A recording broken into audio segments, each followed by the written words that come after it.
Plastic surgery is such a broad field. It covers so many things, from skincare to burns to, reconstructive surgery, cleft lip and palate, just a huge field. And I'm always the kind of person who likes to push the envelope of knowledge and experience, and I never wanted to be bored. And I was just attracted to this field because there's just so much to do, and it requires so much knowledge and attention to detail.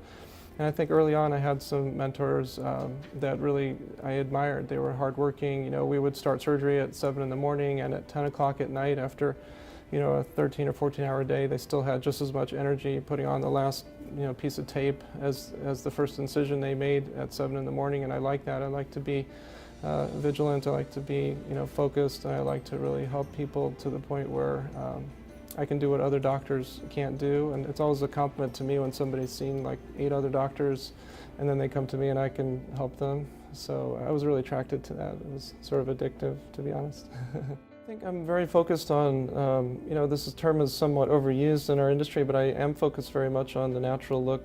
And the reason I say that is because I'm more interested in sort of restoring, what people are bothered by, what they're focused on, not so much making anybody look different. When a patient brings me a photo and says, I want to look like this, I try to talk to them about really looking their best rather than focusing on how someone else looks. And I feel like by doing facelifts, for example, that are very natural, that basically restore their own youthfulness, and the kind of thing where patients walk around and people say, wow, you look like you've been on a cruise, or you look like you had a great night's sleep, not that you've had surgery. And so I treat my patients like I would treat my own family. I don't try to do things that are particularly experimental or fancy. I use treatments that are reliable, trustworthy, things that I believe in myself, things that I would talk to my own friends and family about.